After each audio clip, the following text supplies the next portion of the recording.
Hi hello friends, ഗീതഗോവിന്ദത്തിന്റെ പുതിയൊരു promo റിവ്യൂയിലേക്ക് എല്ലാവർക്കും സ്വാഗതം. അങ്ങനെ നമ്മുടെ ഗീതുവും ഗോവിന്ദും വിജയലക്ഷ്മിയും കൂടെ വരുന്നത് കാണുമ്പോൾ രഞ്ജുവിനെ കാണാഞ്ഞിട്ട് നമ്മുടെ രേഖയും പ്രിയയും കൂടെ ചോദിക്കുമ്പോൾ ഗോവിന്ദ് പറയുന്നുണ്ട്, ധ്യാൻ ഒരാഴ്ചത്തെ ലീവിന് വന്നു, രഞ്ജുവിനും കൊണ്ട് കറങ്ങാൻ പോയി. അതെന്താ ധ്യാൻ ഇങ്ങോട്ട് വരാഞ്ഞത് എന്ന് ചോദിക്കുമ്പോൾ ധ്യാനിന് ഒരു മൂഡില്ലായിരുന്നു എന്ന് പറഞ്ഞിട്ട് അവിടുന്ന് സ്കൂട്ടാവാണ് കേട്ടോ നമ്മുടെ ഗോവിന്ദ്. അതിനുശേഷം ഗീതുവിനോട് ചോദിക്കുന്നുണ്ട് പ്രിയ, രഞ്ജു ഇവിടുന്ന് ഇറങ്ങുന്നതിന് മുൻപ് ഫോണിലൂടെ ധ്യാനുമായിട്ട് വഴക്ക് കൂടുന്നതായിട്ടാണ് ഞാൻ കണ്ടത്. പിന്നെ എങ്ങനെ ഈ ധ്യാൻ പെട്ടെന്ന് ഇവിടെ എത്തുന്നതും രഞ്ജുവിനെ കൊണ്ടുപോകുന്നതും?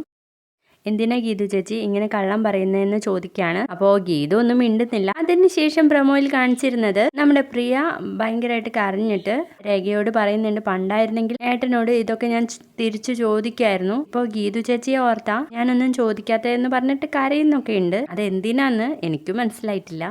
പിന്നീട് കാണിക്കുന്നത് നമ്മുടെ മാർഗഴി സംസാരിക്കുന്നതാണ്. എല്ലാരോടുമായിട്ട് പറയുന്നുണ്ട്, കൂടെയുള്ള ദുഷ്ടന്മാർക്കൊക്കെ പണി കൊടുത്ത് ശ്രീരാമന്റെ കൂടെ കൂടിയതിനു ശേഷം ഞാൻ ഈ പറയുന്ന വിഭീഷണന്റെ രാജാവായി ഞാൻ ഈ പറയുന്ന വിഭീഷണനാകണമെങ്കിൽ ഫോൺ എടുത്ത് ഗോവിന്ദ് സാറിനെ ഒന്ന് വിളിച്ചാൽ മാത്രം മതി എന്ന് പറയുമ്പോൾ ഭാസ്കരനൊക്കെ ഒന്ന് ഞെട്ടുന്നുണ്ട്. അതിനുശേഷം കാണിക്കുന്നത് നമ്മുടെ ഗോവിന്ദ് ഗീതുവിനോട് പറയുന്നുണ്ട്, അമ്മയും വെങ്കിടേശങ്ങളും ഒക്കെ മനസ്സ് തുറന്നപ്പോൾ എനിക്ക് മറ്റൊരു സംശയം തോന്നിയത്, ഈ സത്യദാസ് അനാർക്കലിയുടെ മകൾ ആരാണെന്ന് അറിഞ്ഞിട്ടും എന്തുകൊണ്ടായിരിക്കും അനാർക്കലിയോട് അവരുടെ മകൾ എവിടെയാണെന്നുള്ള സത്യം പറയാത്തത്? ഈ സംശയങ്ങളിൽ ഏതെങ്കിലും ഒന്നിനുള്ള മറുപടി കിട്ടിയാൽ എൻ്റെ ചോദ്യങ്ങൾക്കുള്ള മറുപടിയായി എന്നൊക്കെ ഗീതുവിനോട് ചോദിക്കുന്ന ഒരു അടിപൊളി പ്രമോ ആണ് കാണിച്ചിരുന്നത്.